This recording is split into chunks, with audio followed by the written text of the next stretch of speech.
ఎన్నో గంటల ఎదురుచూపులు, ఓం నమ శివాయ అంటూ, జయశ్రీ మహాకాళ్ అంటూ స్వామివారి దర్శనార్థమై వెళ్తున్న భక్తులు, కారు చీకట్లో, అలంకారాల అందాలలో ఎన్నో రకాలైనటువంటి చక్కటి అనుభూతులు. భాష వేరైనా, సంస్కృతి వేరైనా, మనం ఉండే పద్ధతి వేరైనా, దేవాలయానికి వచ్చేటప్పటికి అందరం ఒకటే కుటుంబం, అందరూ బంధువులే, అందరూ సకుటుంబ సపరివార సమేతంగా. అంటే మనము, మన భార్యో, మన భర్తో, మన పిల్లలు, మన పేరెంట్స్, వీళ్ళు మాత్రమే కాదండి. ఇప్పుడు చిన్న ఉదాహరణ, ఇది ఉజ్జయిని మహాకాళేశ్వరిని మహాపుణ్యక్షేత్రం.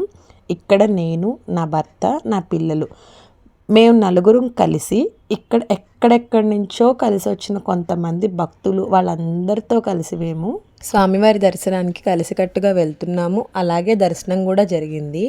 మేము ఒక ప్రాంతం నుంచి వచ్చామని స్వామివారి దర్శనం మాకొకలాగా, వేరే దగ్గర నుంచి వచ్చిన వాళ్ళకి ఒకలాగా జరగదు కదండి. ఎవరి దగ్గర ఎక్కువ తక్కువలు ఎలా ఉన్నా భగవంతుడి దగ్గర మాత్రం అందరూ ఒకటే కదా. గుడి ప్రాంగణం మొత్తం విద్యుత్ దీపాల అలంకరణతో, అసలు చీకటే మిరిమిట్లు గొలిపేలాగా ఉన్నటువంటి వెలుతురుతో ఎంత కలకల్లాడిపోతూ ఉందో చూడండి. అసలు గుడి మొత్తం ఉన్న రాతి గోడల పైన రకరకాల ప్రాకారాలు చక్కగా చెక్కి, పురాణాలు, వాటి ప్రాముఖ్యతలు ఎంత బాగా తీర్చిదిద్దారు. స్వామివారి పుణ్యక్షేత్రాన్ని ఉద్దేశిస్తూ, ఆ విశిష్టతని కూడా తెలియపరుస్తూ చాలా రకాలైనటువంటి ఆకారాలు, ప్రాకారాలతో గుడి మొత్తం ఎంత బాగా అలంకరించారు. అసలు శివుడికి పెట్టే నామాలు, 3 నామాలని ఏమంటారు?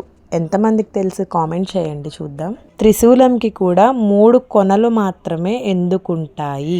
ఇంతమంది జనాన్ని కూడా చాలా అంటే చాలా ఓపిక్గా అక్కడున్న సెక్యూరిటీ కానివ్వండి, పోలీస్ వాళ్ళు కానివ్వండి, నియంత్రణ భద్రతా సేవలకు సంబంధించిన వాళ్ళు ఎవరైనా కానీ చాలా బాగా అంటే చాలా బాగా హ్యాండిల్ చేస్తున్నారు. వాటర్ కానీ, మెడికేషన్ కానీ, ఎక్కడ కావాలంటే అక్కడ ఇబ్బంది లేకుండా సదుపాయంగా అందరికీ సేవలు అందిస్తున్నారు. ఇది గుడికి లోపలికి వెళ్ళడానికి చాలా దగ్గరగా వచ్చేసిన వ్యూ అండి. ఇది కూడా బయట వైపు ఉన్న ప్రాకారమే కానీ గుడి దర్శనానికి దగ్గరగా వెళ్ళిన ముఖమండపానికి, గర్భాలయానికి దగ్గరలో ఇంకా వెళ్ళలేదు. చూస్తున్నారు కదా స్వామివారి విశిష్టతని, దేవాలయం ప్రాముఖ్యతని, శివరాత్రి ప్రాముఖ్యతని తెలియపరుస్తూ చేసిన అలంకారాలు, ఇక్కడ అలంకరించిన ఆకారాలు తెలుసుకునే విధంగా చాలా రకాలైనటువంటి ప్రయత్నపూర్వకంగా చేసిన ఉద్దేశాలండి ఇవన్నీ. లింగ రూపంలోనూ ఉన్నారు, శివయ్య రూపంలోనూ ఉన్నారు. ఏంటిది అనుకుంటున్నారా? లింగ రూపంలో ఉన్న ఆయనేమో నిరాకార రూపంతో ఉన్న స్వామి, అదే ఆకార రూపంలో ఉన్న శివయ్య మనకి దర్శనమిచ్చే సాకార రూపంలో ఉన్న స్వామి. ఇలా రకరకాలైనటువంటి ఘట్టాలను కూడా ఇక్కడ ప్రదర్శించడం జరిగిందండి. కాలభైరవ స్వామి అంటే శివయ్య సాక్షాత్తు ఉగ్ర రూపమే కదా.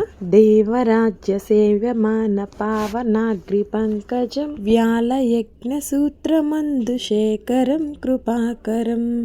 ఎన్ని పేర్లతో, ఎన్ని నామాలతో స్తుతించినా కూడా ఆఖరికి మనం చేరుకునేది, ఆయనలో మనం అంతర్లీనం అయ్యేది కూడా ఆ పరమేశ్వరుడికేనండి. కాకపోతే మనం ప్రశాంతంగా ఉండే దేవాలయాలకి, మనశ్శాంతిగా ఉండే భగవంతుడి దగ్గరికి వెళ్ళాలి అని ఆశపడి వెళ్ళడం కానీ, మనలోనే భగవంతుడు ఉన్నాడు అని తెలుసుకొని మనం ఎవరైతే బ్రతకగలుగుతామో భగవంతుడు ఎప్పుడు మనతోనే ఉంటాడండి. ఆ నెలవంకని తలపై అలంకరించుకుంటూ సోమశేఖరుడిగా స్వామి దక్షుని శాపం వల్ల శాపగ్రస్తుడైన చందమామను తన శిరస్సుపై అలంకరించుకొని ఆయనకి మళ్ళీ ఒక రూపుని, ఆరోగ్యాన్ని, అందాన్ని ప్రసాదించి శివయ్య సోమశేఖరుడుగా నిలిచారు కాబట్టే అది కూడా సోమవారం రోజు. అందుకే సోమవారం అంటే స్వామివారికి ప్రీతికరమైన రోజని, చందమామని తలపైన నిలిపారు కాబట్టి ఆయన సోమశేఖరుడని అంటారనమాట. పరమ గర్విష్ఠి అయిన రావణుడు అహంకారంతో కన్ను మిన్ను కానక శివయ్య, పార్వతీదేవి కైలాస పర్వతంపై సేద తీరుతున్న సమయంలో కైలాస పర్వతాన్ని తన 2 భుజాలపై ఎత్తిన సమయంలో అమ్మవారు భయపడి స్వామివారిని హత్తుకున్నప్పుడు, ఆ సమయంలో శివయ్య తన బొటని వేలుని పర్వతానికి వేలు అణిచినప్పుడు ఆ లంకా రావణుడు గర్వం అణిగి తన 10 తలలని నరికి ఆ నరాలతో వీణను చేసి శివయ్యకి శివతాండవ స్తోత్రాన్ని గావించాడు. దేవతలు అసురుల మధ్య జరిగిన క్షీరసాగర మదనంలో అమృతంతో పాటు వెలువడిన హాలాహలాన్ని అలవోకగా తాగేసి ఆ గరళాన్ని కూడా గొంతులోనే దాచుకున్న నీలకంఠుడు అనే దృశ్యాన్ని ఉద్దేశించిన ఘట్టమండి ఇది. ఇక్కడ ఉద్దేశించిన దృశ్యాలను చూసుకుంటూ ఇంకా లోపలికి వెళ్ళే సమయం వచ్చింది. ఇక్కడ వరకు ఉన్న ప్రతి ఒక్క క్లిప్పింగ్కి ఆడియోని నేను కట్ చేశాను. ఇప్పుడు బయట క్యూ లైన్ నుంచి లోపల క్యూ లైన్లోకి వెళ్ళిన తర్వాత ఇంకా నేను ఒరిజినల్ ఆడియో పెడుతున్నాను. ఆ బంబం బోలే అనే శబ్దనాదాన్ని అందరూ విని వీక్షించండి. మహాకాళేశ్వరుడి ఆశీస్సులు అందరూ పొందండి. ఇప్పటి వరకు మాట్లాడిన వీడియో నిమిత్తం ఏవైనా తప్పులున్నట్లయితే మన్నించగలరు. నచ్చినట్లయితే సబ్స్క్రైబ్ చేసుకోండి. ఇక్కడి నుంచి గర్భాలయంలో జరిగే స్వామివారి సాక్షాత్ దర్శనాన్ని నెక్స్ట్ వీడియోలో చూద్దాం.